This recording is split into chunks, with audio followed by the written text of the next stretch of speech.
কে বলেছে গো যে মেয়েরাই খালি দশভুজা হয়, 10 হাত বার করে সব সামলায়? মোটেও না, কখনোই নয়। ছেলেরাও হয়, ছেলেরাও 10 দিক একসাথে ব্যালেন্স করতে পারে।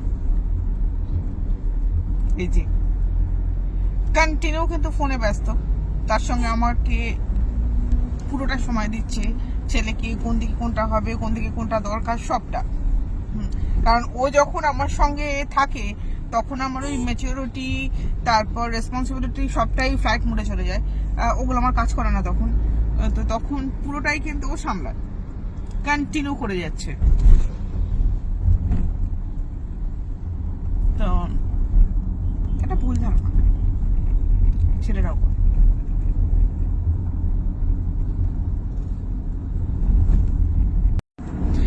তারপর তো মোটামুটি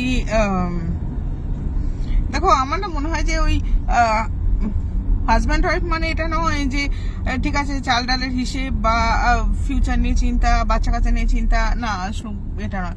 ওই ফ্রেন্ডশিপটা থাকতে হবে। ফ্রেন্ডশিপটা কিরম শোনো, কাল থেকে যখন আমি একদম রীতিমতো জেদে দাঁড়িয়ে গেছি, আর আমি একটু জেদি, এটা সবাই জানে। মানে আমার জেদ যখন কাজ করে তখন আমি ভগবানকেও চিনি না, এরকম একটা ব্যাপার। সিরিয়াসলি, এটা আমার ফ্যামিলি, মানে আমার ছোট থেকে সবাই জানে যে আমাকে তখন যদি ভগবান আমার সামনে এসে দাঁড়ায় তখন আমি তাকেও চিনি না। আমার ভেতরে যে জেদ একবার অ্যাক্টিভ হয়ে যায়। তো কাল থেকে কি করছিলে বাবু? কাল থেকে তো পুরো করছিল, করবে না কিছু, তারপরে আমার ঠেলে তারপরে এখন চালু করেছি।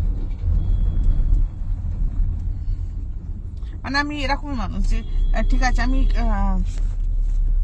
রাগি না, আমি ততক্ষণে রাগি যতক্ষণ আমি বোঝানোর চেষ্টা করি। কিন্তু যখন দেখবো যে আমি রাখবো না, আমার রাগ ঠান্ডা হয়ে গেছে, জেদ আমার অ্যাক্টিভ হয়ে গেছে, তো যাই হোক, যা হবে হয়ে যাবে।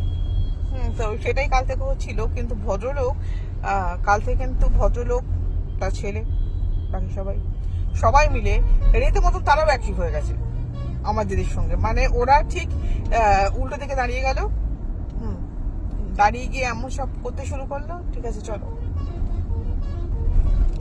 এটা ভুল কথা যে ছেলেদের রেসপন্সিবিলিটি থাকে না, তারা সামলাতে পারে না, সবটা পারে। ওই যে বললাম, ও যখন আমার সাথে থাকে তখন আমার ওই রেসপন্সিবিলিটি, তারপর কি বলে জানো, সব কিছু ফ্লাইট মোডে চলে যায়। হ্যাঁ, তো তখন আমি আমার ছেলের থেকেও ছোট হয়ে যাই,